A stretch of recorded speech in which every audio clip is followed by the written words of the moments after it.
this thing. My first slide is visible, I suppose.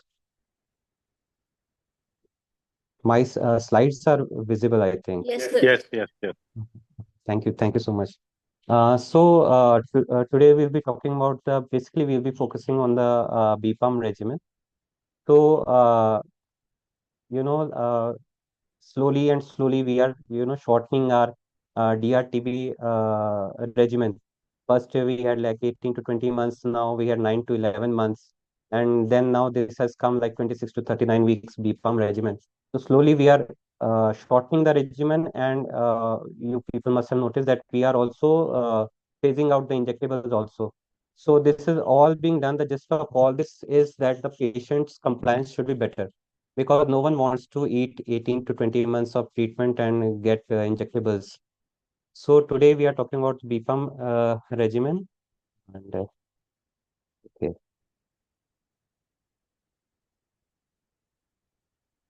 Okay. So an introduction to the drug-resistant tuberculosis. We all know the definition. Just going through this thing, that R resistance TB is resistance to rifampicin, and there can be resistance to other drugs also. And it also includes your subsets of MDR and XDR-TB. Whereas MDR-TB, we have resistance to both H and R, and there can be resistance to other drugs. That's why XDR-TB can is also a subset of MDR-TB. With XDR-TB, the definition is that all patients of MDR-TB, that is resistant to both H and R, and they should also be resistant to any fluoroquinolone and at least one additional group A drug. So fluoroquinolone is also already there. So either to bedaquiline or linezolid or both. That is, your group A drugs are this thing. SDR patients are resistant to it. So what is the burden of DRTB? So 3% of the new cases and 16% of among the previously treated cases in 2023 were drug resistant tuberculosis cases. And unfortunately, India has the highest share, around 27%, followed by Russia and Indonesia. So, according to this thing, global tuberculosis report, only the 10th leading cause of death worldwide is tuberculosis in 2021. So the latest is 2021. After that, they have not given any such data. So, what was the need for this innovation? Why do we need, BPaLM regimen? Why not continue with shorter oral and longer oral regimens? Such good regimens are there. So the thing is that, as I've already told, shorter therapy means better compliance. And uh, this regimen has lesser side effects and complications. Basically, it is less complicated also for the physician also. We have we have like dosages. The dose does not depend on the weight band. In shorter and in longer oral regimen, the specific weight band is there, and then we have to learn which weight band we have to give which dose of the drug. So here the dosage of the drugs are fixed. Then there are challenges in traditional DRTB treatment. I've already told it's a longer regimen. It has complications also. And there are some, we cannot give them in some specific conditions also. So what BPaLM regimen has the four main drugs: Bedaquiline, Pretomanid, Linezolid, and Moxifloxacin. So all the four drugs have different mechanism of action. Bedaquiline acts on the mycobacterial ATP synthase and deprives the cell of energy. Pretomanid, it disrupts the cell wall synthesis. It has an anaerobic component which leads to nitrate production, and an aerobic component in which it disrupts mycolic acid synthesis. Then there is linezolid, which blocks the protein synthesis, and the moxifloxacin, like other fluoroquinolones, it inhibits gyrase, DNA gyrase. So in this algorithm, although looks very complicated, the main thing we have to remember that now for every patient who is above 14 years of age, above and equal to 14 years of age, your first choice for drug resistance tuberculosis happens to be BPaLM, provided all the eligible criteria are fulfilled. Less than 14 years, we are not giving BPaLM as of now, as of yet. So the first choice is shorter oral regimen. Now, for the second choice, after this hierarchy is there: BPaLM, Then BPaLM, the second choice is your 9 to 11 months shorter oral regimen, and the third is your this thing all oral longer regimen in Bedaquiline. So eligible criteria, if we are to look at the, the simple thing, patients with MDR or RRTB, which are more than 14 years of age and have no prior exposure to the main drugs that are over here for more than 1 month. And if even if they have exposure of more than 1 month, then there should be documented, susceptibility. Okay? These drugs are susceptible to, treatment. Then who shouldn't receive BPaLM? That is the exclusion criteria. So in short, breastfeeding and pregnant women, lactating women can be given, but provided they do not breastfeed the patient, their child, and in this thing in children under less than 14 years of age. So this is the whole expanded version of inclusion and exclusion criteria. So I've already told majority of this thing. In exclusion criteria, we also have patients who have a significant liver dysfunction, that is AST/ALT more than 3 times of upper limit of normal, and total bilirubin more than 2 times upper limit of normal. Now you might be thinking that we need to learn this thing, but you might find this thing in drug sensitive tuberculosis also. We stop the treatment at this criteria only. We withhold ATT at this criteria only, 3 times more than AST/ALT if symptomatic patient, and total serum bilirubin more than 2. So here it comes under the this thing contraindication. Then patients with severe form of extrapulmonary TB such as CNS and miliary TB. So here you might be finding that there is no mention of severe form of pulmonary TB. So BPaLM regimen has this, we can say a plus point that in extensive pulmonary TB, when we have bilateral parenchymal infiltrates, bilateral cavitation, so we can give this thing BPaLM regimen in such cases. So this is one, an advantage of BPaLM regimen over here.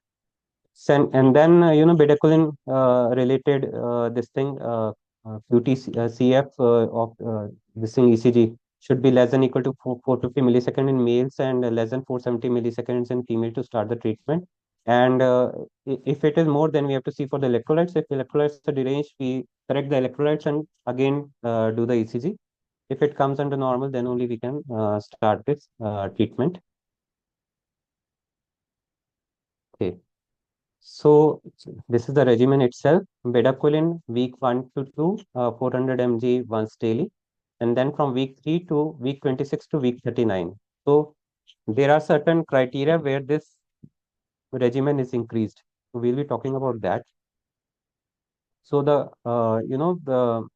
dosage of bedaquiline is familiar to each of us, and this is the similar regimen is being followed over, almost similar regimen being followed over in this thing BPaLM also.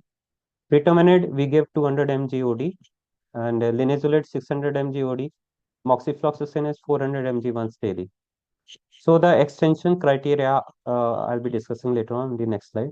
Pyridoxine is the only drug which has been given over here, which has a weight restriction.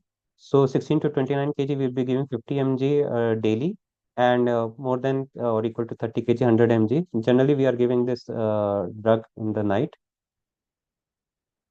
So dose reduction of linezolid has certain protocol to be followed. In linezolid, 600 milligram is to be given ideally till the 26 weeks. But if it cannot be tolerated, if we have a grade 3, grade 4 toxicity, then if it is before 9 weeks, then the treatment has to be, regimen has to be changed, and the treatment has to be labeled as treatment failed. And if it is after 9 weeks, then what we can do, we can decrease the dose to 300 milligram. We can offer a drug holiday of 1 to 2 weeks, and we can decrease the dose to 300 milligram. And in this case, the treatment will be extended to 39 weeks. If yes, and that is the third point I've also covered. Now, one more thing is that if the hemoglobin is less than 8 gram per deciliter, myelosuppression occurs prior than your this thing neuropathy associated with Linezolid. And if hemoglobin falls less than 8 gram per deciliter, then the patient can be continued on Linezolid and blood transfusions can be there. but we need to monitor this thing aggressively, your CBC and everything. So, and one more thing, in case of optic neuritis, we have to stop this. This is falls under grade 4 toxicity of linezolid. So we have to stop this thing linezolid immediately, irrespective of what was the duration of the treatment. We have to stop it immediately. The other thing why we have to extend the treatment, if by any case the patient is intolerant to moxifloxacin, then we have to drop the moxifloxacin at any point of time, and whenever the patient is having toxicity to it or intolerance to it, and we have to continue the treatment to 39 weeks. So these are some of the linezolid and intolerance to moxifloxacin are the criteria for extending the treatment in cases of BPaLM. So this is the table which shows actually the adverse drug reactions. We can see in grade 1 and grade 2 what you are seeing: numbness, burning, prickling, feeling sensations in the feet, and it hurts when the bed covers the skin. There are cramps in the muscles of legs or muscle weakness. Uh, so these come into the grade 2, and grade 3, the patient is unable to distinguish between hot and cold water, and worsening of symptoms at night or increase in leg pain while walking. Then slipping off of footwear, the slippers fall off from the patient. He is not able to, feel the slippers, and they slip off from his feet. Then there is inability to place soles on the ground. And there might be, ulcers and sores on the feet, and diminution in the vision that is pointing towards the optic neuritis. So these are the cases where we have to stop linezolid irrespective of the duration. And then if it is less than 9 weeks, we have to change the treatment. More than 9 weeks, we can, decrease the dose to 300 milligram. So the assessment has to be done, monthly assessment of BMI, clinical review, CBC every fortnight till 1 month, and then after 1 month, we have to do monthly till 6 months. Visual acuity and color vision test at week 9, week 13, week 26. Then smear microscopy with culture and DST. And culture we have to do monthly from month second onwards. Right. So drug sensitivity testing wherever applicable, and urine pregnancy test whenever it is indicated, and chest X-ray and LFT at the end of month 3 and the end of treatment. Electrolytes, it is related to QTCF prolongation. So in cases of such, we have to do. Then ophthalmic and neurological consultation, especially if linezolid is first at the time of screening. Then whenever we are suspecting linezolid toxicity, we need to take this thing consult from neurologist and an ophthalmologist.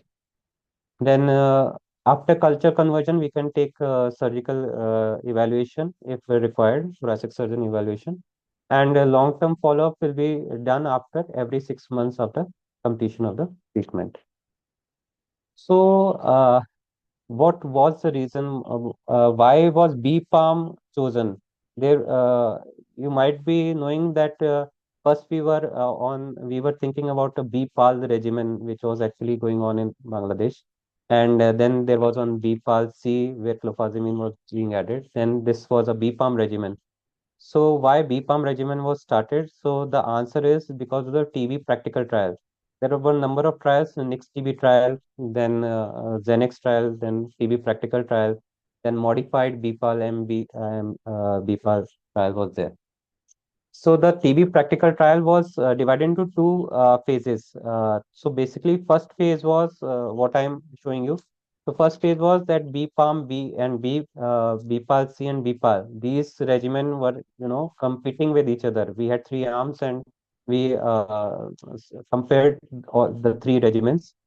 And then in the phase two, what happened? We compared because BPaLM came out on the top. So we compared BPaLM with the standard WHO treatment of 18 to 20 months. So it was compared with that. So what happened in culture conversion in liquid medium at 8 weeks? So BPaLM had the highest culture conversion. Disease recurrence was lowest in BPaLM. Whatever I've highlighted in red is the BPaLM regimen. Then successful outcomes for approximately 90% in BPaLM. And safety was even the patient who had adverse, grade 3 or higher events were much more lesser than BPaLM compared to the other two regimens. So BPaLM also had comparable, efficacy and safety profile when we compared it with the WHO standard test. So what are the challenges in scaling up of this treatment? BPaLM regimen has been instituted, has come in listing NTEP also. So what are the challenges? What we are facing at ground level? The drug availability and procurement, especially Pretomanid. So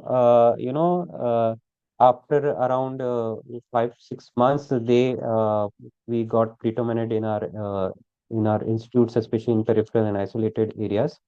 And then we need robust toxicity monitoring, especially in case of Pretomanid. This is a newer drug which we are using, and we still have to see if there is any toxicity related to this thing.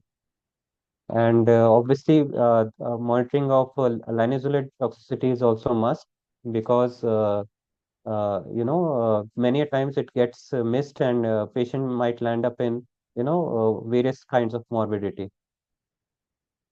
So among future directions, there is one impact trial which is actually seeing, use of delaminid, and there are a number of trials where delaminid and bedaquiline is being evaluated in children also less than 6 years, less than 14 years. So these studies are being going on such that if BPaLM or a modified regimen, a shorter regimen, can there be also for children. Then there is further potential for regimen simplification. Already the regimen is very much simplified, what I feel, but a much more simplified regimen will be less complicated for general physicians, and uh, uh, that so that this becomes less complicated, and hence a standardized treatment might be followed by them. So the key takeaway is 6 months of cure is now possible in even in DRTB patients. Even in DSTB patients, we are this is like off topic a little bit. Even in DSTB patients, there has been rounds of talks. Even in WHO, it is being recommended that a 4-month treatment regimen can be started in the near future. Then there are improved outcomes, safety and cost effectiveness. This thing, your BPaLM regimen has found to be 42% more cost effective than your standard treatment or WHO treatment. So it cost effectiveness actually translates to that the money that the government is government is pushing towards drugs can be utilized in research and other purposes. So thank you for your patient listening, and I think we are open for discussion now. Thank you very much, Dr. Vicky, for the wonderful, knowledgeable lecture. And there is a superb lecture I have heard in last few days. Okay, so there is some question from the audience that if we stop linezolid, what to add? Okay, if we stop linezolid, then what to add? If we stop linezolid, then there is no stopping of linezolid. Basically, we can stop moxifloxacin. That is one drug that can be dropped. Basically, uh, uh, even in fluoroquinolone resistance cases, we can give BPaLM regimen. So moxifloxacin has to be given just because of the TB practical trial. Moxifloxacin can be dropped, but the three core drugs that are bedaquiline, Pretomanid, and linezolid, they cannot be dropped in this regimen. If linezolid is dropped from this regimen, this regimen is finished.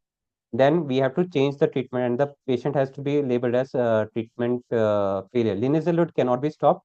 Linezolid, if there is grade 3 and grade 4 toxicity, as I've already told, for example, optic neuritis, so in such case, linezolid has the dose has to be decreased to 300 milligram, half the dose. In some cases, we can give a drug holiday, 1 to 2 weeks. We will say ki we don't eat, linezolid for 1 to 2 weeks, and after 1 to 2 weeks, we can start the linezolid on 300 mg. But if you are, stopping the linezolid, this regimen will be, considered as treatment failure, and we'll be starting the patient on the second best drug regimen, that is the all oral longer bedaquiline containing, which now, with this thing, we cannot be giving linezolid, so we will be giving ethionamide in that. I think I have this was a query. Linezolid cannot be if you're stopping linezolid, you are effectively stopping this whole regimen. So this is not like all oral longer regimen where we have a replacement sequence. There is no replacement sequence in, unfortunately. This is a very simplified regimen and replacement sequence. What I personally feel is uh, a lot more complicated. So I'm with the government of India. So I think when linezolid is being stopped, so you have to stop this treatment. That is according to the NTP guidelines. Thank you, sir. We have one more question. What about new update to DSTB? Moxiflox rofepentanone 4 months regimen. Okay. I'm very I'm very adverse to this thing. I think uh, maybe Ankit sir would be able to answer this question well because I'll tell you. I follow the NTP guidelines and I usually do not go for WHO guidelines, and this thing has recently been this thing moxifloxacin can be added instead of ethambutol. The thing is that the ethambutol is bacteriostatic drug among these first line drugs. So what they are saying is they'll be adding moxifloxacin, and then that treatment can be shortened to four months. 4 months. Yes, sir. Yeah, So yeah, you are right, but I think there yes, is non-availability of rifampicin. yes, sir, and I think so. that is one issue, and second issue is what is being discussed among among the stalwarts of respiratory medicine. They are saying that even I partially agree that there is lot of misuse of fluoroquinones, Yeah, and yeah, this can lead to we have resistance as well. yes, we will be having a lesser option for DRTB patients. So what we are doing, we are usually placing these drugs for DRTB patient. We are very much afraid as a chest physician. We are very much afraid of DRTB for our patients. Because lots of physicians are using fluoroquinolone, urologist physicians, due to the fluoroquinolone use in community-acquired pneumonia, as in the guideline. And most of the neurosurgeons are also using it, levofloxacin, because of the good response in UTI. So it I is know some. difficult to start moxifloxacin as DSTB. There was a trial done around 20 years ago. This was also in India, in which moxifloxacin was there, but rifampicin was not there. But it was also failed due to the high prevalence country, ours, and there is a high resistance pattern of fluoroquinolone. Yes, sir, definitely, sir. I agree with each and every point. I've seen even chest physicians prescribing fluoroquinolones over here, but let's keep it under wraps only. So next, And if this is BPL regime, if someone has a side effect with Bedaquiline, then it has to be totally changed, yes, or yes, there it is has to. some other drug to be changed. No, no, sir. The thing is that the BPaLM regimen, the three main drugs are bedaquiline, pretomanid. If if we have to stop this thing, any of the drug, then this regimen has to be stopped altogether. This is the difference between BPaLM and the other regimen. Other So previous regime. previous regimen में तो we used to replace the drugs like group A, group B, and Yeah, yeah, yeah, especially yeah. all oral longer. Even in now shorter also we are replacing ethionamide with the linezolid this thing. And now we can give the latest update is we can give linezolid 2 months instead of ethionamide in all oral shorter regimen bedaquiline containing. So now even pregnant female can be given after due consent, and various timely investigations can be given all oral shorter regimen if she is not willing for termination of pregnancy. So even in this thing, but in this thing only moxifloxacin can be dropped, and if moxifloxacin is dropped, we do not need to give any other regimen. This automatically becomes the BPaL regimen. Then M is dropped, so we can Okay, extend to 39 weeks. But if okay. the Yes. yes, sir. Okay, you want to keep people in every case. Okay, I am seeing lots of patient having CLD, CKD, and having severe renal disease or severe liver disease due to alcohol or sometimes non-alcoholic CLD decompensated, and they came out to having DRTB. and they want shorter regime. So how to proceed for that? Okay, so shorter regimen. So even I am little this thing. Even in shorter regimen, we need to evaluate. We usually go for child book scoring and this thing, and we need to take multidisciplinary discussion will be there with the hepatologist and general physician. Then only we decide the if shorter oral regimen can be given, or generally what happens, majority of the times, all over longer regimen is preferred in such cases, which are less hepatotoxic. So this is really unfortunate that in chronic renal disease and chronic liver disease, we have a very less number of drugs that are almost all drugs which we have in our arsenal are hepatotoxic. So this thing happens with us. What basically what is the thing is that we can ethambutol and pyrazinamide, these are generally halved. These can be halved in this thing. We can give 50% of the dose, or we can give them alternate As per days. the ATS guideline, which came last year, Mhm. So 50% of ethambutol and 50% of pyrazinamide yes, in they can be creatinine clearance less than 30. less than 30. So patient on dialysis and this thing, or if they have creatinine clearance less than 30 and stage renal disease 5, so they can be given 50% dose, but preferably, they have also said preferably alternative day dosing can be given with 100%. For example, if the normal patient has to be given 800 mg ethambutol every day, he can be given alternate day ethambutol. So Okay, that can be so alternated. though we are not seeing DRTB patient on that BPAL regime. So what Mhm. is your experience of BPAL regime in DRTB patient? BPaL regimen, even we have started last week only. Our DRTB ward started like 1 month before, and during my PG time, so there was no BPaL regimen. We had this thing even at that time. The Bedaquiline was just started at that time. So we have two patients who are on this thing BPALM regimen, and through through when they when one is on, like, one has completed 1 month, one has completed 45 days. So they are having a good response with this thing bedaquiline, and we are sure hopeful that this thing is will be much more much more we are seeing much more compliance in patients with BPALM regimen when compared to the other older regimens. Okay, there are two more questions. If moxifloxacin resistance or intolerance is there, as we discussed regarding overuse of fluoroquinolone, why it is advised to continue in BPA regime? The answer is very simple, because in TB practical trial, BPALM was far better than BPAL and BPAL-C also. So that's the reason.